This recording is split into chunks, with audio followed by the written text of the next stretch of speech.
Good evening, Rick.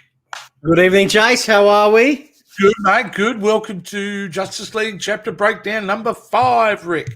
We are getting to the business end of this movie and this show. So, wow, it's hard to believe if it's Chapter 5, that means it's 5 weeks later. It's been Justice League has been out for 6 weeks. 6 weeks, yeah. We pretty much did it, yeah.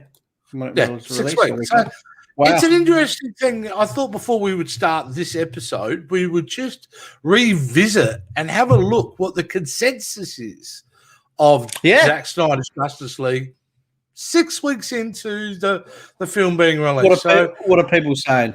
Exactly. So let's have a look. If I there we go, add that to the stream. We're here at Rotten Tomatoes. Good old Rotten Tomatoes. So as it stands, as you can see, it's got a tomato meter of 71%. That's a critics' consensus, with the audience score at 95%. So of course. No real kind of big surprise here. The critics are always going to be lower than the audience score.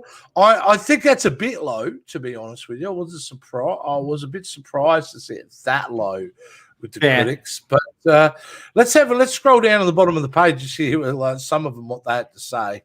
What do they got?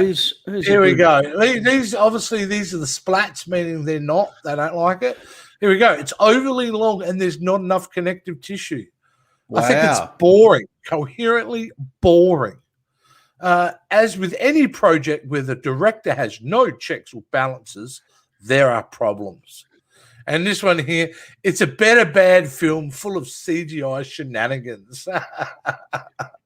What? I love it. Yeah, it's interesting to see so many kind of splats there. But if you have a look at the audience is telling us something different. Of course. And I'm not going to go for rude and read or vigilant, stunning, and thrillingly dark. The Snyder Cut is an ambitious and admirable cinema experience. Most impressive superhero film since Nolan's Dark Knight. I'm not. What? So you're not going to mention Infinity War or Iron Man or clearly a DC fan. But either way, again, another example of separation between the audience and the critics. But you know what? Critics don't matter 6 weeks in. It's the audience that matters now. It's because they're the ones who are going to carry it on and move it forward. So the legacy of this film being well loved and well received. But I thought that was just something interesting there to have a look at, Rick. But we'll come back and have a look at some other stuff later on. But yeah, overall, what did you think of this chapter? Look, I think we knew one of these chapters is going to be a bit of a slow take, and for me, it was definitely this one. This one was probably a little bit too slow for me. Obviously, there was only one major big part of this, which obviously we all know. We'll talk about it, but overall, mate, I just think this is the one that just didn't really have it for me. Too slow. Yeah. You had problems with last week's as well, didn't you? I did, yeah. But I think this is more so now a lot. It was just breaking it down now, like watching it as a whole. You don't really notice that because you're too involved in what's going on and thinking back to the other movie and so forth. But breaking it down now and recapping it all, you kind of notice these little things. And for me, it was just a little bit too slow. Yeah, still great. But yeah. All right, well, let's start breaking down this episode. And really, it starts off straight away with a graveyard scene, doesn't it, Rick? We're gonna like again another extension of the scene we'd seen before, where they added a crucial line, which they left out of when they were digging the grave. Everybody was thinking it, and thankfully, in this version, Flash says it was like, we could do this in like a nanosecond, right? Exactly. Yeah. Because I remember that being brought up as one of the many, many issues with the original. It's true, though. He could have done it. Yeah. All I can say about the graveyard scene, it's just that nice little chemistry building between Flash and Cyborg, and obviously with Diana and Arthur. Aquaman. Yeah. Because the fact that they haven't spoken, they're the first of their race to speak to each other in thousands of years. And yeah, there you go. No, it was interesting. They're just, digging up a body and they're having a bit of a chat. And Flash is And it had a subtle comedy to it, which was nice. You know, the whole Diana joke, which I thought was nice. Yeah. But you know, it wasn't over the top, which was good. So it wasn't over the top. Yeah, absolutely. So obviously, what are they doing? They're taking Superman's body, Rick. That's so they've got their plan. We know what's going on at this point. They're going to be heading over to that research facility with the body, and very much that is the entirety of the plot of this chapter, isn't it? Really, it's that little bit. I mean, it is certainly. It feels like a very well-defined chapter in my. In watching it just independently, it felt like it had a beginning, middle, and end to that chapter. And I did actually, again, Rick, I really thoroughly enjoyed this chapter very much. I enjoyed the pacing. I enjoyed the drama of it. I love the scene because we didn't get that in the first one. The fact that they take the mother box there, Flash has to wind up, run, hit the thing. And then we get that scene. So, but it is this is a very easy chapter to watch in the sense of I don't think it's that kind of. Some of Justice League can be a bit technically difficult. That's the point I'm trying to make in the way of you've got to keep up with all this jargon and everything else that's kind of going on. This was a very simple chapter in the way of storyline and plot, made it easy to follow. But as we break down more, as now they've got the body, they're heading to that research facility. So they're back to the ship. Yeah, back to the ship, the research facility, 100%. So they're heading back there, and obviously they run into dear old dad, Dr. Silas Stone. Because things have been evacuated, which was great. I love that. Cyborg just basically going, Batman saying to Cyborg, empty the building, basically. And away he goes. Sets off the alarms and sets off the alarm. Except his father's a bit pissed at it. He's trying to get back into the system. Well, he knows it's wrong because they've just cleared everything, like really moments ago. There shouldn't be any issues, and then obviously, he knows it's fake, so he looks more into it, and then 100%. His son. And once you see Cyborg, it's good. He goes along with it. But it's a fairly dramatic scene when we come up to here because the team is divisive when they do get to the mothership. As they enter the start of the mothership, you can already feel that Arthur Curry has a bit of an issue what the plan is. And you can almost see it. As soon as they walk in. That's right. As soon as they walk in, they didn't realise the scope of it. And Flash again, talking for the audience and saying wow, this is intense. Is this? Yeah, because they know he's here. That's right. Which is really cool. I love that. But that whole scene where basically they wind up, Arthur thinks, they got to bail on. This is a bad idea. This is not a good idea to do it. But they got to do it at this point, don't they? Because really, in this point of the movie, without Superman, it's game over, right? Well, that's right. They know that. It's their only chance to be able to defeat Steppenwolf and obviously ultimately Darkseid as well. So it's getting we're playing for the big stakes in this scene, and like I said, I just love it. I love how they do Flash running in this one. I love all the effect of him with the lightning and the way he runs, he reaches his arms out and stuff. And I thought it was great. He ran that fast at that point with time started to go backwards because he got to the speed of light. And mate, giant explosion. And that was it. It was like a giant bloody defibrillator. Does that scene, was that what we talked about the other scene prior to that, when Cyborg can see what's going to happen or the future, I guess, if you want to call it? Oh, yeah, that's a fair point. Absolutely, that's a fair point. Before Flash where he does jack into the system. He gets to sniff it, and you're right. I'm glad you brought that up.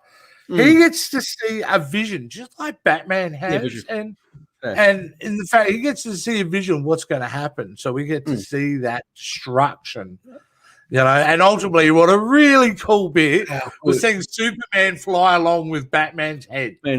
That's awesome. His cow, that was it's top notch. So, yeah. No, you got to see a bit of, and that's where he bails on the concept too, if you remember. Yeah. So Arthur Curry's like, "Nah, we got to abort. We got to get out of this." Because they're all. But as soon as he realizes what's going to happen, he goes, "No," and Flashstick he says, "Go," and then that's right. Because you can see them all dead. You see, Wonder Woman was in like a coffin or something, and then Arthur got stabbed and all sorts. Yeah. No, that was great. It's that mysterious seeing Wonder Woman being burned alive in front of her kingdom. Darkseid's there just sitting there on a throne. How good did that look? He looked so good. Just remind me of Thanos on his throne when they did that type of shot. It was really cool. Yeah. I mean, when we saw the theatrical version of Justice League, and then we went and saw Infinity War. Remember the gap? One thing we noticed straight away was how lifelike and real that they did Thanos. He looked amazing. Yeah, that's right. He had to carry that film, and he did so well. The character design and everything, and how poor Steppenwolf was. It looked like a PlayStation 2. Here I really humbly believe that this is it's not as good as some of the Marvel stuff, but it's as good as it's going to get under the Zack Snyder, and I thought it looked gorgeous. Totally agree with you. Everything looks great. The other thing in that little flashback scene with Cyborg that I just remember we got to talk about is when we get to see Darkseid and the Omega beams. Oh yes, and they go, which is a comic book fan who's read Darkseid and that's one of his coolest weapons was the fact that he could shoot lasers out and they would go in all these weird directions and always hit the target. So very cool. Yeah, it's kind of they're really good at in this film of doing that kind of stuff, keeping those really some elements in there. So let's move on. Now you know what, Rick, before we do move on, I thought we'd also talk about some trivia about Zack Snyder's Justice League, just to break it up a little bit. So, cool. Let's have a look and see what we got here. So we've got some trivia on Zack Snyder's Justice League, just a couple of facts just to break up the show. So according to Zack Snyder, this version contains no shots filmed by Joss Whedon from the theatrical version of Justice League. So we all knew that. Okay. That is a confirmation. And basically, in this, I thought was another interesting fact. In order to keep full creative control and ensure that the fans receive the most benefit from the Snyder Cut, Zack Snyder refused to be paid for the finishing his Justice League. So that's interesting. He didn't get a cent for it. He didn't get paid for it. That's pretty amazing, isn't it? That's awesome. That's pretty amazing.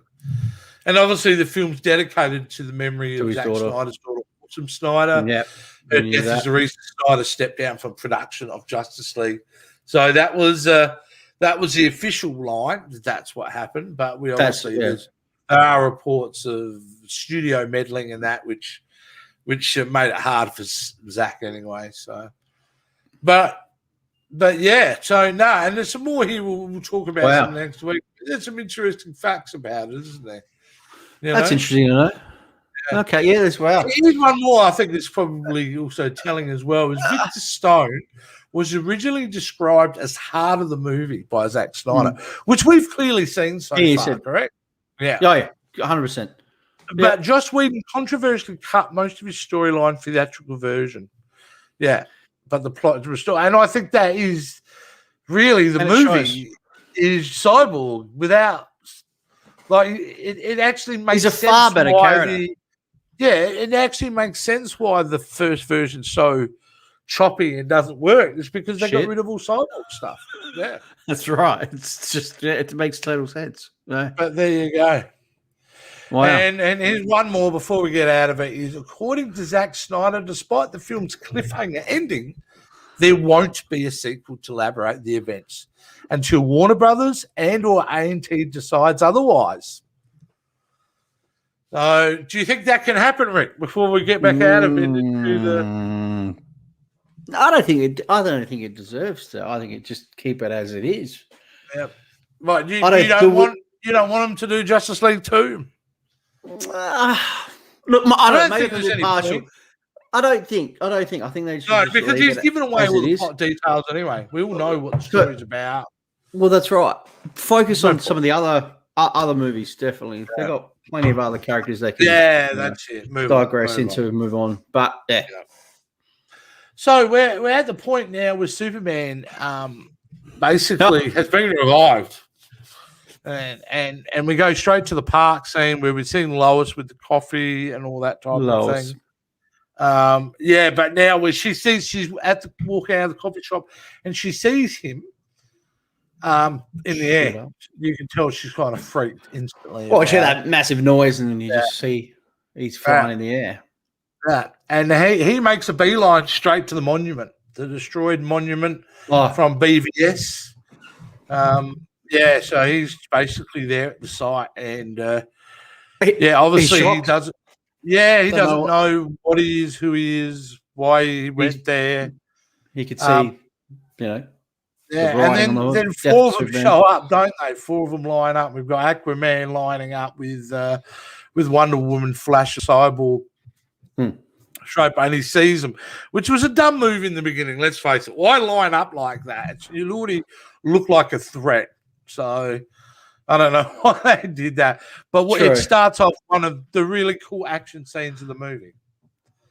I love this scene. I love the scene in the original, and I think we get a little bit more this time around. It's a little bit better. Really it is better. There's no doubt about it. He's going toe to toe with all of them. He's going toe to toe, and it's really good. It's really, really well done. There's some memorable bits in it, like the headbutt between him and Wonder Woman.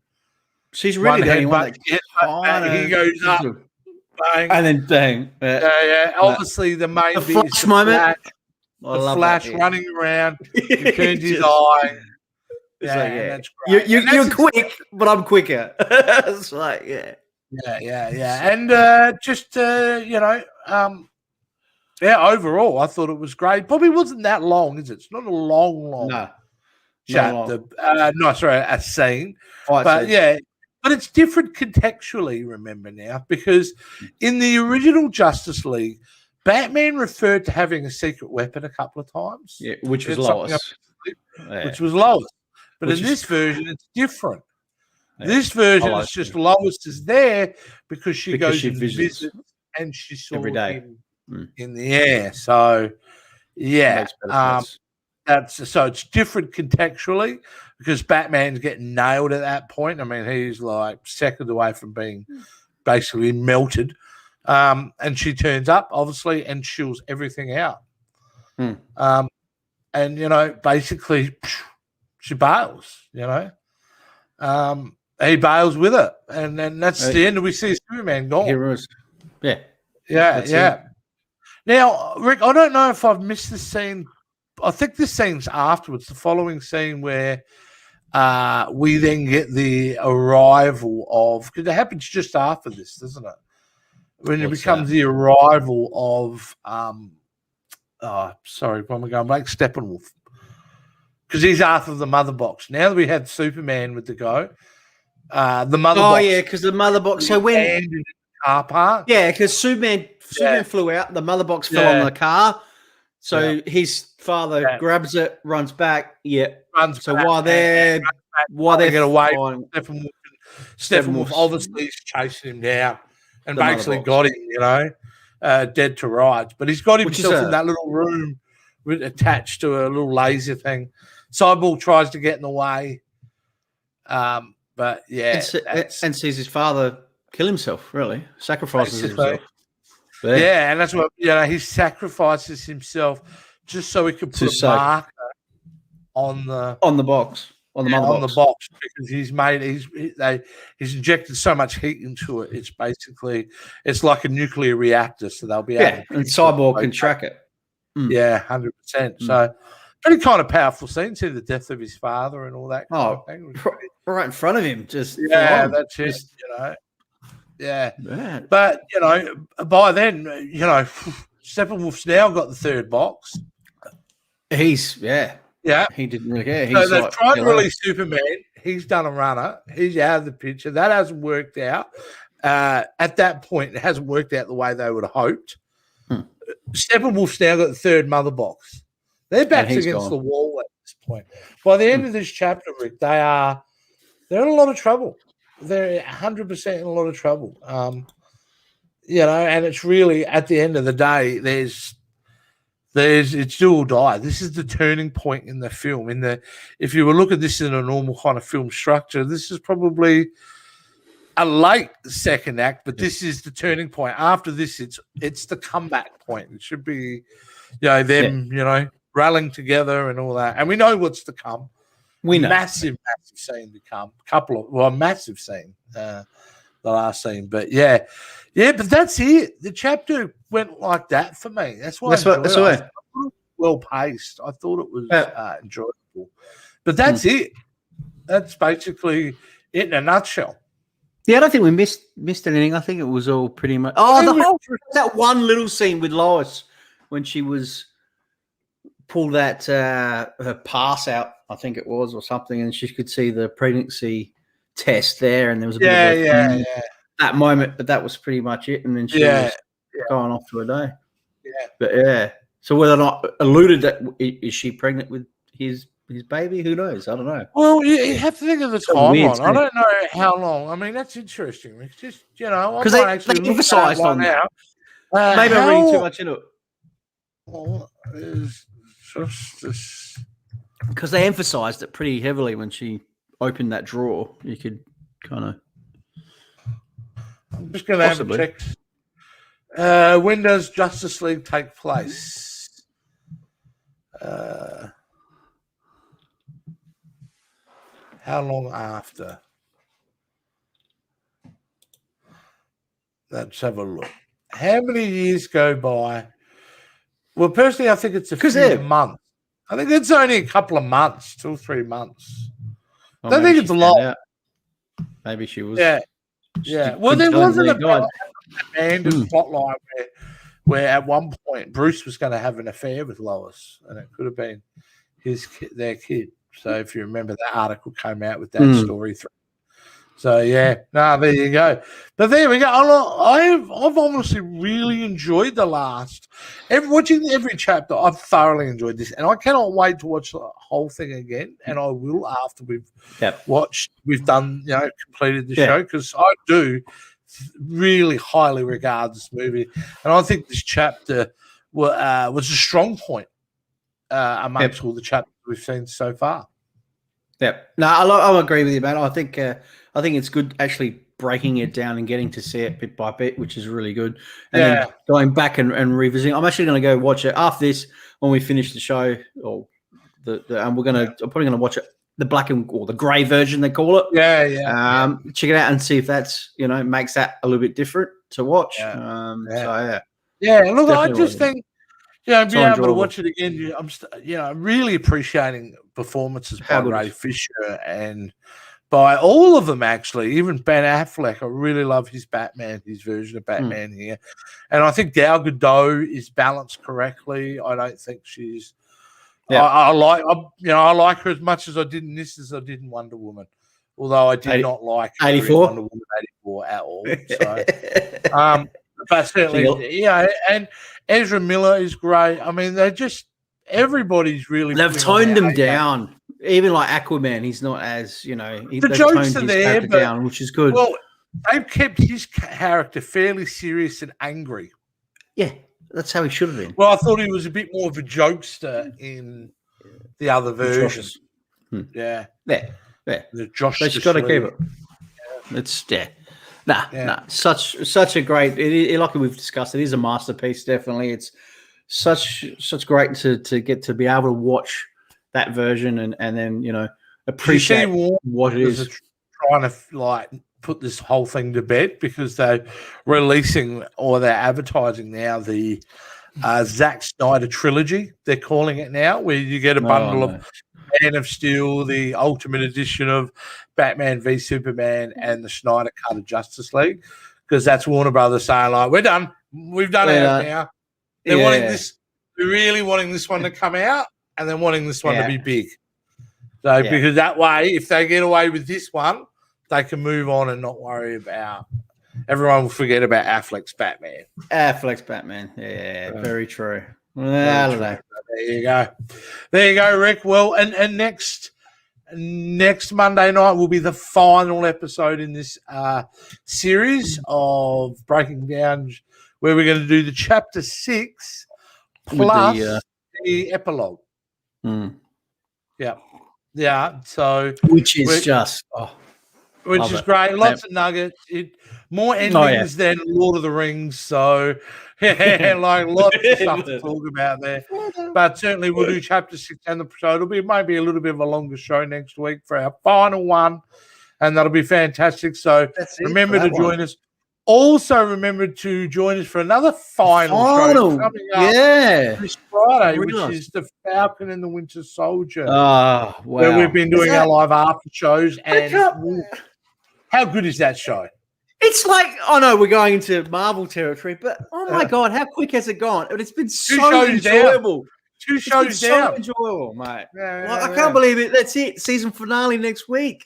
Oh my God! 2 shows down. There you go. And then we're going to wait for a bit before we get Loki. June, isn't it? Yeah, in June for Loki. But anyway, that's Marvel talk. We've got plenty of content. We've got plenty of content in between. Have you also seen we've released and dropped a Facebook trailer? Correct, Rick? Yes, we did. Advertising our new show, which will be starting on April 20th. 30th? April 30th, sorry. Got the wrong date there. April 30th. And that is obviously Retro Review, which is really exciting, which is going to be, we're going to be doing that on a Monday night, every Monday night.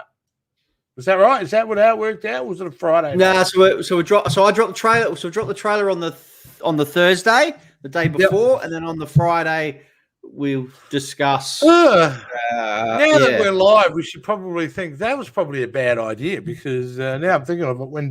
When Loki starts, that'll be on a Friday night. We'll run through it. This is why you're going to have to watch the new show, guys, because we have got no idea what we're doing. We're just winging it. We'll work out the schematic later. It's one of those shows. But when Loki starts, we can. We'll around or whatever. We'll that's it. We'll do what we have to do. No, anyway, there you go, guys. You've got a bit of insight in how things are organised at Pop Culture Spread. So, all right, guys. I hope you enjoyed the Chapter 5 breakdown. We enjoyed watching it. We enjoyed talking about it. We'll see you guys next Monday night for Chapter 6. All right, Rick. Have you got anything more to add? No, that's it, guys. Thank you very much, everyone. Wonderful. Thank you. Get out of here. Bye. See ya.